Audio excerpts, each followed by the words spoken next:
Hey everybody, welcome back. Happy Friday. My name is Patrick Tan, General Counsel for Chain Argos. We were the blockchain analytics firm, Blockchain Intelligence actually, that discovered that Binance's BUSD was under collateralized by 1.4 billion US dollars. We've found out a lot of other stuff since then. That's why you guys tune in. With me as usual, my partner in crime, Jonathan Reiter, our CEO and Chief Data Scientist.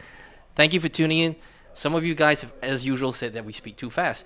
You should just listen more quickly or put the stuff on a slower play out. But You just think faster. Yeah, there you go. no, I mean just put the audio on a slower play out. That's fine. The reason we speak so quickly is because the space changes so much so quickly. We have to keep pace. That's a clever. Right? And at the same time, there's just so much of it. So what are we going to talk about this week? This week, it's all about Hamas, all about what's happening in Israel, all about what's happening in the Gaza Strip.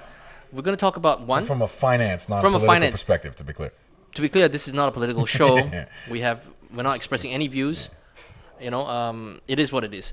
So we'll talk a little bit about Binance's supposed cooperation with the Israeli authorities to freeze some accounts that it had on its exchange that were associated with Hamas, the organization. I don't want to call, it is what it is. They're an organization. Yeah, and then we'll talk a little bit about some of the data that you guys have looked at that we picked up with regards to some of the Hamas wallets that have been doxed by the Israeli authorities. And it'll be interesting to see where that money came from, where did it go to. Looking at some of the amounts, that gives you a little bit more data. If you want more information on that, go hit up to our Twitter feed and then look out for the handle at Chain Argos, and you'll get more of that data. You'll get all of the looks. If you actually want those looks, you can get them from us. Approach us separately for the sales. Third point, we're going to talk about, and I like this because this is something that hits home close to my heart, which is stablecoin issuers. What is the legal sort of responsibility, duty of care, if you're a stablecoin issuer, to prevent the sort of things that we're seeing happening right now? What is your duty of care to prevent these sort of things happening? And we have a little discussion about that. Finally, there is a little bit of bonus material at the end. I'm not going to tell you what that is. If you listen right to the end, you'll get that bonus material. But let's just jump straight into it. A lot of ground to cover. We have a lot of stuff to do as well. So we'll have to make sure that we're kind of efficient on time. So let's talk a little bit about Binance and Israel, and Binance saying that they froze these accounts, to do with that. They've been, they gave the account numbers. They helped the Israeli authorities freeze them. I mean, it's a computer system, so they just freeze the accounts right there. Fair enough. Yeah. I mean, so Binance, and I would expect probably some other exchanges. There's a lot of news this week, so it's hard Correct. to track everything. There's a lot of stuff going on. Respond to law enforcement requests and free stuff. And I don't think anyone has ever suggested most of the still around exchanges just ignore, I'll say, the police in general, police from all kinds of places. Yeah, so they get requests and stop them. I'm not sure that really resolves your legal problems, because if you have these people on your platform in the first place, clearly refusing to freeze the funds is a problem, but having had them continues to be a problem. But the cooperation is, whatever, good. It's not surprising. It's also not particularly optional, I would say. But, and that's an important point, because some people are going like, oh, they froze the accounts, they cooperated. That should let them off the hook. I don't know where they're getting this. Yeah, I mean, I remember, was it BNP and SocGen were fined like 9-figure amounts of money for having a couple of accounts open for some Sudan people and helping them transfer stuff. This is more than 10 years ago, 15 years ago. Banks do this sometimes, but like not complying. Even you comply, they rip your fingernails out. It's not going to be a good situation, particularly given the political climate in that, a lot of people are not going to have a lot of time for much of this stuff that's going on. So, yeah, I would expect people to continue to talk about how wonderfully they were helping law enforcement when they were asked, and not mentioning the fact that, of course, law enforcement basically has a gun to their head, because that's the way it works now. I mean, with respect to this kind of border crossing stuff, that's, yeah. If you set the house on fire, and then you assist with the arson investigation, yeah, that doesn't let you off the hook for setting the house on fire. Well, yeah, okay. So, I mean, in general, if you don't have a reasonable KYC program, and you run any kind of financial whatever service, you're going to end up with a whole bunch of bad people on your platform, and then they're going to go do something, stuff gets blown up, borders get crossed, people get invaded. This is a thing that happens, whatever, every so often in the world. And if you don't have a KYC platform, you're going to end up with some of those people on your platform, and you're going to end up with a problem. This is inevitable, and part of the reason that normal finance is much more proactive at not allowing people in their platform and doing surveillance around their customers and not saying, we have essentially no onboarding procedure, but we comply with requests from the police. Like, that doesn't actually work in practice as a strategy. That's the kind of thing that someone would dream up on their own if they had no idea how this works. You're not given any benefit really for having done that. And it is, people complain about... They're kind of like limited brownie points. Well, I mean, the fear of getting in trouble for something like this is the reason, for example, ad hoc cross-border bank transfers are slow and expensive for people that don't have accounts in their own name on both ends, because banks are terrified of this happening. I think some people in the space are about to discover why a real bank is afraid of a 0.0001% chance of this happening, because the repercussions are, borderline business destroying. When large banks get fined for, transferring money for people who are considered not acceptable, a 9-figure fine for a large global bank is, they're doing the most they can. They can't shut down a bank that has $2 trillion. I mean, we've decided, whatever, collectively as this global financial system, we're not going to shut down banks with $1 trillion balance sheets that have, 100 million customers. So they fine them a lot. If you're a smaller bank, you just get taken out. There is history of this stuff. People can Google Riggs Bank, which is a wonderful example of a bank that apparently was helping the CIA for a long time and then eventually went a little bit off-piste, banked some people it shouldn't have, and just got shut down completely. This is about 20 years ago. Washington, D.C. based, weird one. So TLDR, if none of this stuff over the past week had happened, it was already bad. Well, it is inevitable that something like this will happen, because anyone that's ever read a newspaper knows that somebody will blow something up and invade some other country at some point. And if you just have millions of customers with no KYC, it is inevitable that you will be on the wrong side of that one. So TLDR, for those guys, because I've seen this a lot on socials, and just because they assisted, they facilitated, they cooperated. Again, the easiest analogy to... If you stood by and said, arsonists, here are the matches, here's the lighter fluid, here's the fuel, what you do with the house, I don't care. I actually think that's probably not fair, because it's not as inevitable the bad outcome will happen there. Oh yeah, I mean, he could have used the matches to smoke a cigarette or something, but he didn't do that. Okay, so, and then by the way, I'm going to help and assist with the arson investigation, so therefore you shouldn't hold me responsible at all that I gave him all the stuff and allowed him to do that. That's fair. That's certainly fair. Yeah. No, it's challenging, and people are going to end up losing money on platforms that were shut down because of stuff associated with this and seizures. Oh. And those people benefited from reduced trading and transfer fees because of the lack of KYC. Yep. And they're now going to pay those fees and losing their money. So this is an interesting point. I wrote a piece. I don't know whether I put it on our Medium blog. You can check it out there if I recall correctly. There is a very it's not obscure, but basically the idea is that if the innocent funds are mixed together with the tainted funds, are there situations in which both funds would be seized by the authorities, especially where the so-called clean funds from clean sources were a necessary corollary to facilitate the obfuscation? I mean, look, your absolute best outcome is that your money comes back much later than you expected. Correct. That's the absolute outcome. best. Right. Yeah. But I can tell you that there is actually legal precedent in the U.S. which says that if clean funds are admixed together with tainted funds, Yeah, it's all just gone. It's all just gone. Yeah. So go have a look at that. I don't think it's on the Asian Business Law Journal because I don't recall writing it for them. But I have some nice stuff there as well, so you should read that anyway. But check out the Medium blog because that we have on our socials, and there's more information there, and I cite the legal precedent as well. We talked about this with respect to Bittrex a while ago, where the settlements are maybe going to take some of the user money, and the point is that the platform generated more money and offered lower fees than it could have were it compliant. Yeah, correct. In this case, people were being offered, again, lower cost of using the platform, and part of that was subsidized by not following these rules, and you will now pay the fee all at once. Yep. It won't be allocated as evenly as if there was a 2-cent transaction thing to cover KYC, but the allocation of cost may not be the same, but the total number of dollars, this is the way finance normally works, right? Added up over a long period of time. These fees are getting paid one way or another. So, all right, switching gears. We've got a lot of ground to cover, like I said. So we have, we've verified, and we had no reason to doubt it anyway, but the elliptic report that the Wall Street Journal featured about how there was $93 million that Hamas raised through various sources, and I think 41 went to Hamas. Of the 93, 41 went to Hamas, and the rest of it went to Islamic Jihad. Well, to be fair, the fundraising part we got nothing to no investigation, no Yeah, yeah. idea. The use of the funds on chain is the part that we. And where did that money come from? So we have here on the board. I'm looking at it right now. Sum of transfer amounts, $11.3 million dollars. Average transfer size is about $88,000 or so. That came from transfers to Odex Trading. Yeah, so the there's a lot of now coming out lists of wallet addresses associated with the sorts of people we just talked about as causing trouble for KYC AML procedures or the lack thereof historically. Yeah, and you've got lots of wallets transferring a lot of money around. There's just primarily stablecoin. there's a whole bunch of but just looking at USDT alone. I'm looking at the interface right now. 1, 2, 3, and this is just the first 30. Of the first 30, there's 1, 2, 3, 4, 5, 6. 6 entries already in the top 30 list of transfers out of Odex with Odex Trading. Yeah. Odex Trading is a well-known scam, and we know from the WSJ reporting. Okay, sorry. Step back.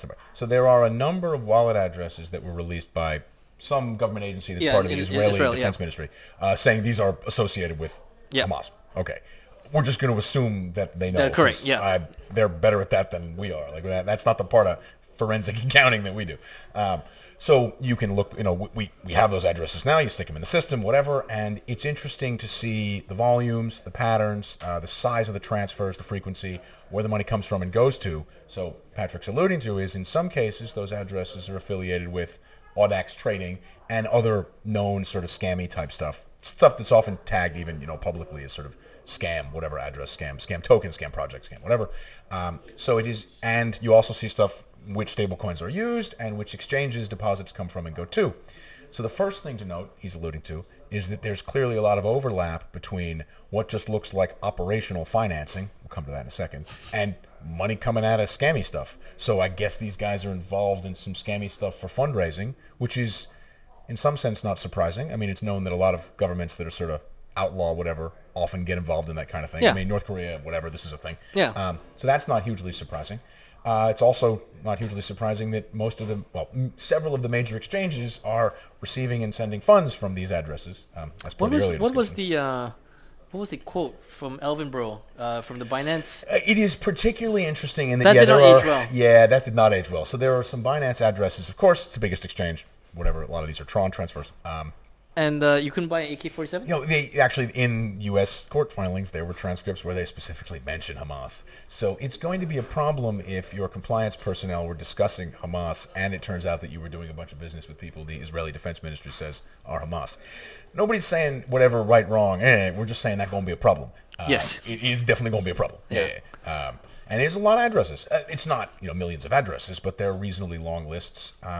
So to discuss sort of the flow of funds operational type stuff, you look at a lot of these, there are large numbers of addresses with similar six-figure total transfers, incremental amounts of 5,000, 10,000, 20,000. These look a lot like somebody running a payroll. I mean, just looking over the screen there's 4 or 5 addresses with exactly 150,000 total, 2 75K transfers, 3 50K transfers. That wallet has $148,734 in 136 transfers with an average size of $1,000. That looks like somebody paying a weekly salary or something like that. We've talked before about how we know some of these products, networks, exchanges are used for people paying salaries and whatnot in countries with restricted currencies. If it turns out that your exchange or products are being used to pay salaries in this kind of a space, that going to be a much bigger problem for you. I mean, what are the Hawala payment stuff? So this is historically lots of whatever payment things around the world without banks. If people have decided to do some of the stuff that used to happen that way with no paperwork this way, that definitely going to change the way people Hawala look at this. is, for those who don't know, Hawala is like kind of an informal payment network where the money doesn't old school. Yeah, the money actually doesn't move. Yeah. Like you have a guy who's on the opposite side who's got a float, and then you have the guy who's on this side who has a float, and they try to match it up. And basically there's no actual transfers, so that guy on that side will make sure that the money appears in your bank accounts, and then you make sure that the money appears in this guy's bank accounts here. It's an informal network, and of course that facilitates a whole bunch of stuff like capital flight, money laundering, or you name it. But it's not that primary purpose. The Hawala network was actually a way for people to move money around. This is payments like before the telegraph. Right? Correct. So this is It was old just school. an informal payments network that's based on trust that was there to help facilitate before before the Western Unions and stuff like that. So it's not intended to. I mean, at least its core purpose was not to facilitate crime, or money laundering, or capital flight. Oh, it was before banking. Correct. System. Yeah, banking system exactly. for That's what I'm money, saying. yeah. So that's essentially what this looks like, except that in this case, in this purpose, maybe not to pay for goods and services in terms of food and fuel, or maybe to pay for food and fuel, but not for the kind of food and fuel you'd think No, of. it's, I mean, because we've got large numbers of addresses adding up to, tens of millions of dollars in total, but a lot of the individual addresses are transferring, what is that one, $178,238 in 12 transfers, averaging just under 15K each. This really looks like somebody using this thing operationally. So it's going to be interesting to see how that works out. I mean, it's not quite the same as some of the stuff around Genesis Block, Alameda Research, etc., and sort of stablecoin OTC, capital flight, transfer, whatever stuff we've talked about before. This is much more of a, like you're using this as your accounting and payment system. Okay. Anyway, yeah. you want more details on that? If you want to see all the transfers and stuff like that, we put everything up on the Twitter handle. So have a look at it. If that's the if that's what you're interested in for whatever reason. If anybody from the Israeli Defense Ministry is watching, it would at least be nice if instead of PDFs that aren't even necessarily straight, you could just do like a CSV, or if you could, I mean, I'm being serious. It would be nice if you could copy paste the text more easily. Even like just typing it out would have been. Because you can't even copy paste that in CSVs, which is, I mean, not the end of the world, but it's not ideal. Clearly, you have them in a computer somewhere over there. So Ideally, could be a typewriter. I don't think a typewriter can produce a PDF, but anyway. So okay, next It had not occurred to me, actually. Some intelligence stuff may actually use yeah. typewriters. I never thought of that. It's Okay. typewriter secure. If that's the case, I don't expect to hear back. Fair enough.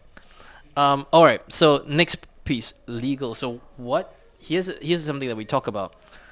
What is the legal duty or the legal burden of care for a stablecoin issuer to ensure that their product doesn't end up in the wrong hands, as this case? So Wait, just to be clear, you're saying burden of care is a very specific legal thing. You don't mean it specifically. I don't mean it you just specifically. speak like a lawyer. You mean it stylistically. I mean it stylistically. You're right. So one of the things that we talk about often is, if you have so what I've seen on some of socials, some ludicrous arguments being made, but one of the arguments that has been made is, look, if you, for instance, manufacture guns, for instance, that kind of thing, does the gun manufacturer have a burden to ensure that the guns don't end up in the wrong places? That was actually the wrong argument to make, because they actually do have a burden, and they do make sure that they only sell to certain. Well, yeah, I mean, so the analogy there in finance is, generally speaking, wholesalers of guns in most of the world, Yep. in the same way that wholesalers of, securities, tend only to deal with licensed whatever counterparties. And as long as you restrict yourself to people that have a redistribution license, there is generally the burden on them. Yep. The same way that if your bank banks some fraudster, your money's not counted as commingled with theirs because your accounts are both at your bank. Yep. Because there's a banking license that acts as a bit of a Okay, firewall. so that- Firearms dealing license is some That's kind of not the firewall. only one I heard. What was the other one I heard? Where okay. So yeah, well, there's another one. I'm not going to cover that one. I recall now. It's about if the Fed, does the Fed have a duty to make sure to police its dollars? And the answer to that stupid argument was that yes, it does police those dollars. It uses the banking system to ensure that those dollars don't end up in the wrong I mean, place. that one sort of cuts both ways. First of all, you have banking license. The second one is that, in general, the government, wherever, isn't usually guilty of crimes under its own laws. Exactly. That's So not how the law but works. I've seen stuff like that on, and it sticks my craw. So Well, I would also say, in much of the world, if you run a bar and you give alcohol to someone who's underage and they get in a car accident, you lose your liquor license. Correct. Or worse. And that's reasonably common in a fair amount of the world. So insofar, people do have some kind of vicarious liability like that, yes. insofar as this applies to stablecoin issuers, you see the problem with the stablecoin is that it's a hypothecation of another. It's a hypothecation of a different asset. So you're not. It's like if you were a money changer, right? And somebody comes to you with dollars, you do an ID check, he's fine. You give him the money, and he uses that money to go and do crime. That's not you. That's not on you, because you didn't issue. There's a set of rules you have to follow, and you follow them, and it's okay. Now, stablecoins, unfortunately, generally, especially if we're talking with respect to dollar stablecoins, these generally fall under money transmitter licenses, and there are specific. Okay, I mean, the stablecoin issuers are often not regulated as money transmitters, and it would be much simpler if they only dealt with people who were regulated as money transmitters, and then those guys were on the hook for it. What you have here is a whole infrastructure around these folks where nobody is following all of those rules, at which point they're going to roll up the whole thing. Right? I mean, if you ran a stable coin that you only dealt primary market with people who were licensed money transmitter exchange, capital markets, whatever, depending on the part of the world. Yeah. Okay, and then those people had reasonable compliance regimes, you'd be fine. In the same way that if you're a money changer, and money changers deal with each other as well to lay off risk, right? And one of the money changers in your whatever WhatsApp dealing chat room keeps being in the newspaper for disastrous money laundering, and you keep dealing with him, you's going to get in trouble. Yeah. So you cannot say these are nothing to do with me. That guy did whatever's wrong. If you keep getting hit in the face with that guy doing something wrong, and sort of to clean up from what we talked about earlier, given that it's inevitable there will be bad stuff going on. If you have enough people on your platform, some of that is probably going to come home to roost in the relatively near future. So TLDR, what we want to say is that what I've seen in terms of legal arguments as to why it's not really a stablecoin issuer's prerogative to take care of this stuff. We'll come back to this. It's a big topic to cover. I mean, there are ways to get immunization, which is to only deal with people who are regulated and who clearly make an effort to follow all of the rules. People who say, we don't know what the rules are, and until you tell us what they are, we're not following any rules, please give us clarity, and then keep getting fined for not following the rules. If those are your customers, this is not going to end well for you. So on that note, finally, bonus content. So some of you guys, we wrote a piece for the company blog not too long ago, and we talked about, we were tracing basically the flow from STUSDT, Justland, and stuff like that. Huobi began their whatever dollar balances were switching to almost entirely STUSDT, which at that time was a token essentially nobody had ever heard of before, mainly because it was like 3 weeks old. So, fair enough. So long story short, I ended the piece just saying that, okay, all the stuff ends up at Justland. But actually, that's not the end of the story. It went from Justland back to Huobi. Yeah, so we saw, and we some Twitter or whatever on this, the money that ended up in Justland essentially is supposed to, STUSDT is supposed to be a real-world assets, whatever protocol. It needs to hold some real-world assets, which means it needs to burn some stable coins to buy them, or find somebody to buy them and put them in a segregated wallet or whatever. But generally, just the tether was being sent out the back to Justland and then on to Huobi, presumably to be sold. And then some of you guys have noticed a whole bunch of USDC coming off.